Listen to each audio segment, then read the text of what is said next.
Halo teman-teman, saya Rara Gading Zafira. Di video kali ini saya akan membahas tentang failover dan load balance. Failover dan load balance ini cukup penting dalam belajar administrasi jaringan pada mikrotik. Untuk kedua konsep ini sebenarnya tidak jauh berbeda. Deskripsinya sama, metode yang digunakan ketika kita memiliki dua jalur internet.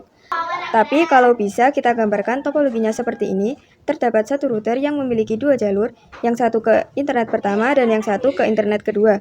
Artinya, dari semua perangkat yang terhubung ke router maka memiliki dua jalur internet. Kita bisa menggunakan ISP1 atau ISP2. Kalau misalkan kita sudah memiliki dua jalur seperti ini, maka ada konsep yang bisa kita terapkan yaitu failover dan load balance. Terkait failover nanti, gambarannya ada satu ISP yang aktif dan satunya lagi disable atau backup. Jadi semua klien akan dilewatkan pada satu ISP saja. Jika ISP1 down, maka ISP yang kedua akan aktif sebagai backupnya. Nah, ini adalah konsep untuk failover. Untuk load balance, di sini kedua ISP akan aktif. Kasus ini kita bisa terapkan di beberapa PC dia ingin akses internet menggunakan ISP1 dan beberapa PC ingin akses internet menggunakan ISP2. Jadi gambarannya seperti itu ya teman-teman. Di topologi ini terdapat dua router yaitu sebagai ISP1 dan ISP2. Di sini saya juga sudah mendapatkan IP publiknya yaitu 10.0.137.197 di ISP1 dan 10.0.137.44 di ISP2.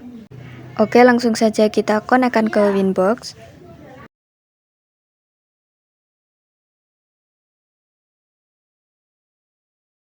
Kita ganti identitinya di sistem identity, di sini ISP1.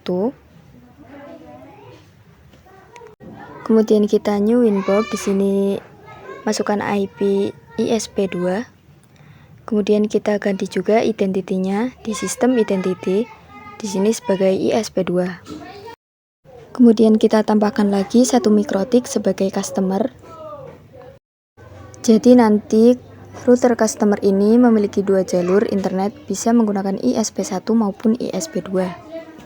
Kita masuk ke router customer ini, kita pastikan bisa terhubung ke ISP1 dan ISP2 dan juga bisa internetan. Kita cek IP address print. Nah, di sini masih kosong, berarti yang harus kita lakukan adalah membuat IP di ether 1 ISP1 dan di ether 2 ISP2 yang berfungsi sebagai gateway router customer. Nah, di sini kita jabarkan dulu IP-nya yaitu 192.168.1.1/24 di ether 2 ISP1 dan di ether 2 ISP2 yaitu 172.16.1.1/24. Oke, langsung saja kita ke Winbox ISP1, kita tambahkan IP address. Kita tambahkan IP-nya yaitu 192.168.1.1/24 di ether 2 yang mengarah ke router customer. Kemudian ke ISP2 tambahkan IP address. Di sini 172.16.1.1/24. Interface-nya ether 2. Selanjutnya kita konfigurasi di customer-nya. Kita cek IP network print. Nah, di sini ada ether 1 dan ether 2. Oke, kita langsung saja untuk konfigurasi IP address-nya. Kita cek dulu IP address print. Nah, di sini masih kosong. Kita tambahkan IP address, kemudian add. Address-nya yaitu 192.168.1.2/24.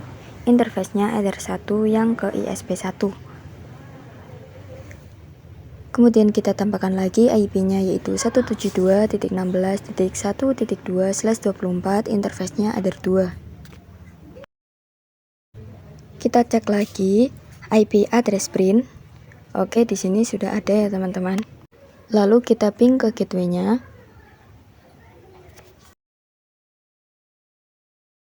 Nah, di sini sudah berhasil semua ya teman-teman. Sekarang kita akan konfigurasi default route agar bisa internetan. Nah, ini adalah yang mengarah ke internet. Misalkan kita mau mengarah ke ISP1, berarti kita tinggal masukkan gateway-nya saja. Begitupun kalau kita ingin mengarah ke ISP2, kita bisa memasukkan gateway-nya saja. Nah, failover dan load balance ini mempunyai dua jalur, berarti kita di sini tambahkan default route-nya 2 kali. Kita romonkan di customer-nya. Kita masuk romon melalui ISP1.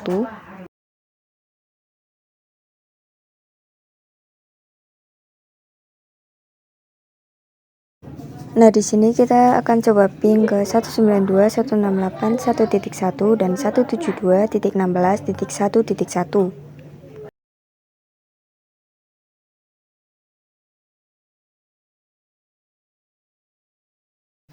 Oke, di sini berhasil semua ya, teman-teman. Kemudian kita ke IP root. Di sini kita tambahkan untuk destination address-nya di sini tidak usah diubah. Kemudian gateway-nya kita tambahkan yaitu 192.168.1.1. Kemudian kita tambahkan lagi. Di sini sama, gateway-nya tidak usah diubah. Kemudian gateway-nya 172.16.1.1. Jadi di sini ada yang tidak aktif static root-nya karena yang satunya itu menjadi backup. Namun jika yang satunya kita disablekan, maka di sini akan aktif. Nah, selanjutnya kita ke ISP1, di sini ke firewall NAT. Kita tambahkan firewall NAT di Ether 1 dan Ether 2. Di sini actionnya masquerade semua ya, teman-teman. Di ISP2 juga kita tambahkan firewall NAT-nya. Di sini sama Ether 1 dan Ether 2.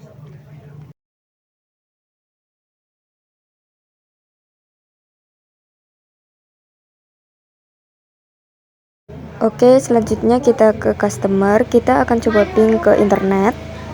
Nah, di sini sudah berhasil. Kita IP DNS print terlebih dahulu. Nah, di sini DNS-nya masih kosong. Kita tambahkan yaitu IP DNS set server 888.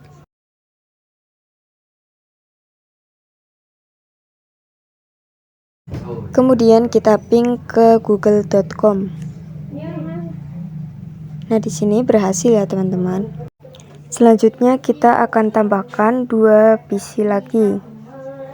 Nah, agar PC-PC ini bisa internetan, kita harus konfigurasi firewall di router customernya. Kita setting gateway-nya terlebih dahulu karena di sini memiliki 2 interface, Ether 3 dan Ether 4. Maka kita gabungkan agar menjadi satu interface dengan mengkonfigurasi bridge. Oke, langsung saja kita ke Winbox customer. Di sini kita tambahkan bridge. Kita tambahkan di sini namanya bridge 34. Kemudian oke. Kita tambahkan portnya juga. Di sini interface-nya Ether 3, kemudian oke, dan tambahkan lagi untuk Ether 4. Selanjutnya kita tambahkan IP address. Di sini pengen IP-nya yaitu 10.10.10.1/24, kemudian interface-nya bridge 34. Kemudian kita IP DHCP serverkan. Di sini DHCP setup, kemudian interface-nya bridge. Oke, kita loginkan dulu di PC-nya. Kemudian kita IP DHCP di PC 1 dan PC 2.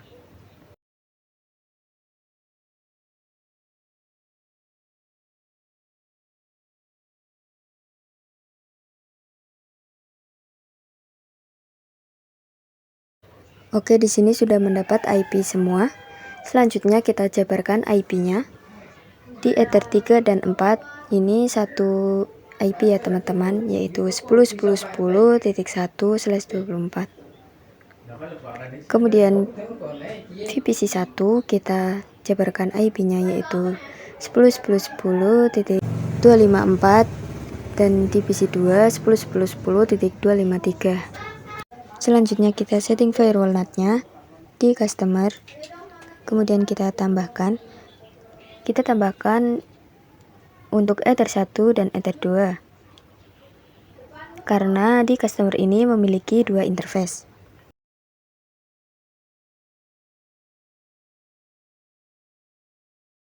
Kemudian kita ping 888 di PC 1 dan PC 2. Oke, di sini sudah berhasil semua ya, teman-teman. Oke, selanjutnya kita akan konfigurasi failovernya. Di sini kita masuk ke Winbox customer, kemudian IP root. Nah, di sini bisa dilihat yang aktif adalah ISP1. Nah, kita akan mengganti parameter yang ada di ISP1 sehingga dia lebih besar dan nantinya yang akan digunakan adalah ISP2. Di IP root ISP kita edit distance-nya menjadi 10, maka jalur internet akan berpindah ke ISP2. Kalau kita setting distance-nya juga di ISP2 menjadi 20, maka yang aktif kembali yaitu ISP1. Selanjutnya, pada mikrotik ini terdapat suatu fitur yang namanya check gateway. Bisa kita gunakan saat failover. Oke, kita pastikan dulu interface-nya menyala semua atau aktif. Dan cek pada IP root. Untuk saat ini yang aktif adalah jalur internet ISP1. Bisa disimbolkan bahwa ISP1 sama dengan jalur utama dan ISP2 sebagai cadangan. Misalkan di sini ada contoh kasus bagaimana apabila terdapat IP pada ISP1 dalam keadaan terdisable, apakah mikrotik ini bisa mendeteksi. Maka dari itu kita bisa menggunakan check gateway.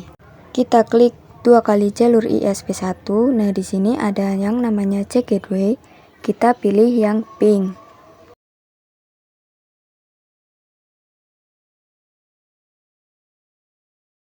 Oke, kita ke Winbox ISP1, di sini ke IP address. Nah, di edit 2 ini kita disablekan. Kita akan melihat apakah jalurnya sudah berpindah ke ISP2. Kita tunggu 5-10 detik. Nah, ini sudah berpindah ya, teman-teman. Nah, jadi seperti itu untuk konfigurasi failover. Jadi, misalkan ISP1 ada kendala, maka akan diarahkan ke ISP2. Selanjutnya kita akan konfigurasi load balance. Load balance ini memiliki 2 jalur ke internet dalam keadaan aktif. Misalkan PC1 bisa menggunakan internet dengan ISP1 atau PC2 bisa menggunakan internet dengan ISP2. Kita ke Winbox ISP1, di sini IP address-nya kita aktifkan kembali. Selanjutnya kita hapus default root-nya. Kita hapus yang 192 dan 172. Kemudian kita tambahkan lagi di sini destination address-nya tidak usah. Kemudian di sini kita akan tambahkan 2 gateway. Nah, caranya kita klik yang bawah ini. Kemudian gateway yang pertama yaitu 192.168.1.1 dan gateway yang kedua yaitu 172.16.1.1. Oke, selanjutnya kita akan konfigurasi load balance. Nah, di sini load balance itu ada banyak. Kita akan konfigurasi yang ACMP terlebih dahulu. Oke, kita ke VPC 1 dan 2, kita coba ping ke 888. Oke, di sini berhasil. Kemudian kita trace. Nah, di sini kita melewati yang bridge terlebih dahulu, kemudian ke ISP2. Di PC2 juga kita ping. Oke, di sini berhasil. Kemudian kita trace. Nah, di sini juga melewati bridge dan ISP2. Oke, selanjutnya kita akan coba akses ke google.com. Kita isikan dulu IP DNS-nya yaitu 888. Kemudian kita show IP. Nah, di sini sudah terisi, kita ping ke google.com. Oke, di sini berhasil. Kemudian kita trace ke google.com. Nah, bisa dilihat di sini kita melewati bridge dan melewati ISP2. Misalkan kita coba cek ke Facebook. Nah, di sini kita masuk ke Winbox Customer terlebih dahulu, kemudian ke trace root. Di sini kita coba cek ke internet dulu. Kita isikan 888. Nah, bisa dilihat di sini kita melewati ISP1. Jika kita ingin cek ke Facebook, kita bisa lihat IP-nya di terminal. Di sini ketikan nslookup, kemudian facebook.com.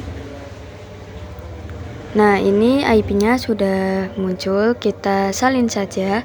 Kemudian kita tempel di traceroute. Kemudian kita start. Nah, bisa dilihat untuk mengakses Facebook di sini kita melewati jalur ISP2. Oke, selanjutnya di PC1 kita akan coba ping ke Facebook.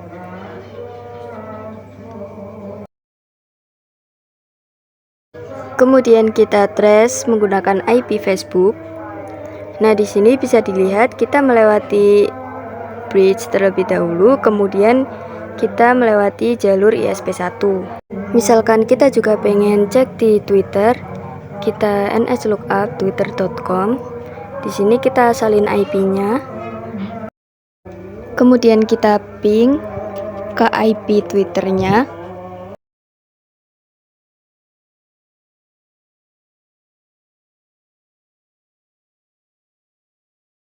Lalu kita trace.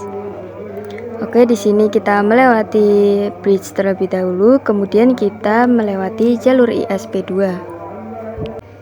Oke, misalkan di sini terdapat kasus apabila langganan ISP dengan bandwidth yang berbeda-beda. Misalkan di ISP1 ini hanya 2 Mbps, sedangkan ISP2 menyediakan bandwidth 8 Mbps. Kalau kita simpulkan yaitu 1:4. Kalau sudah seperti ini, maka kita tidak bisa menggunakan round robin. Round robin itu kan 50-50, padahal bandwidth yang paling gede adalah ISP2. Berarti yang seharusnya paling banyak disalurkan ialah ISP2. Maka dari itu kita akan coba lakukan konfigurasi load balance untuk kasus-kasus ini. Langsung saja kita ke Winbox Customer. Di sini saya close terlebih dahulu. Kemudian kita ke IP route, kita klik yang AS. Karena tadi 1:4, maka kita bikin sampai 5. Nah, di sini kita klik yang bawah ini sampai 5. Kemudian kita bikin gateway di ISP1 hanya 1 dan gateway di ISP2 menjadi 4 karena tadi 1:4.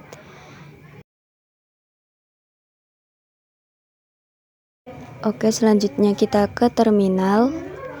Nah, di sini kita IP route print.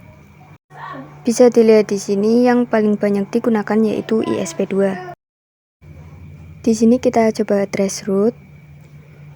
Kita trace ke internet yaitu 888. Di sini start. Nah, bisa dilihat di sini menggunakan jalur ISP2.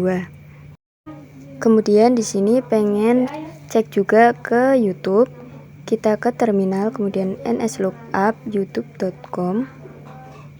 Nah, di sini ada banyak. Saya pilih salah satu yaitu yang 91 saja.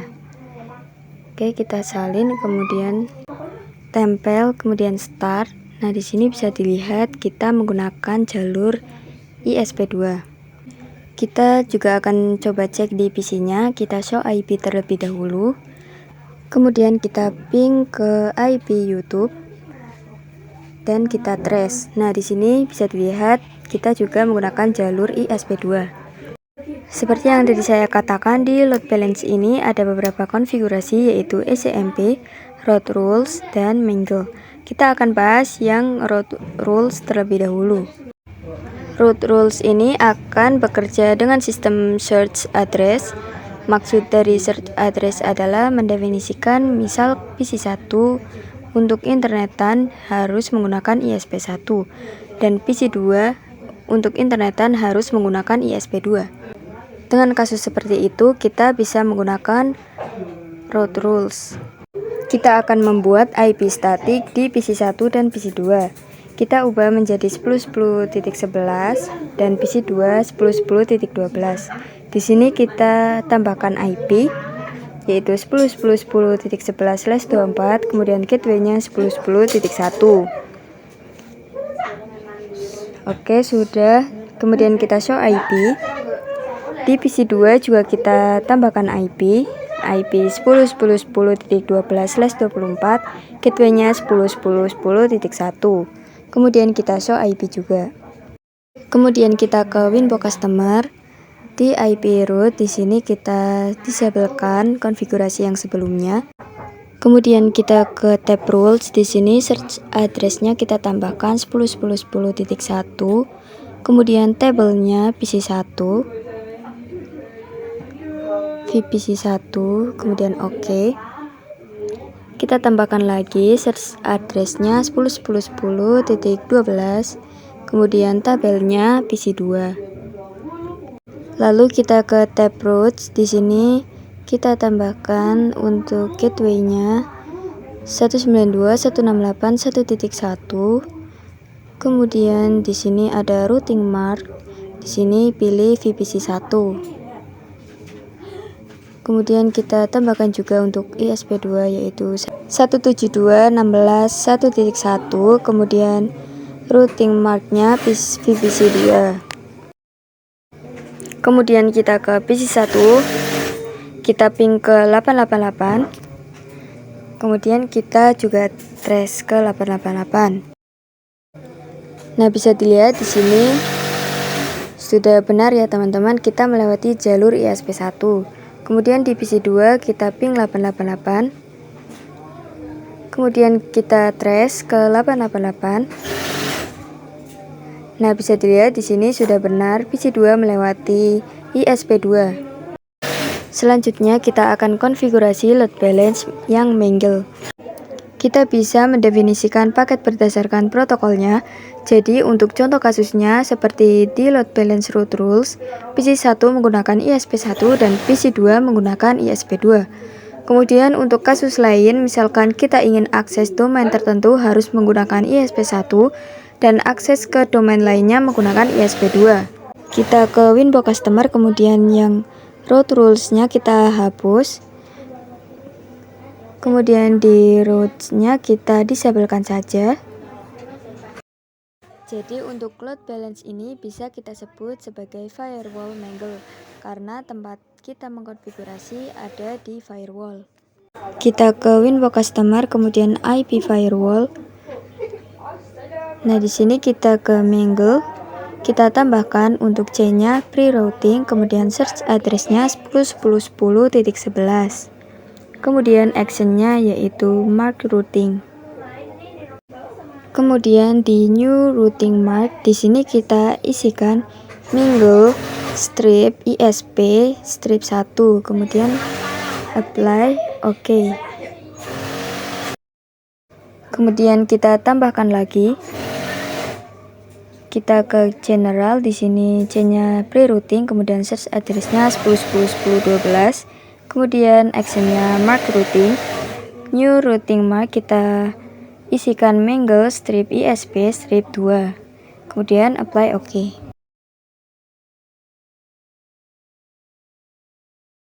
Lalu kita ke IP route, kita tambahkan untuk gateway-nya 192.168.1.1.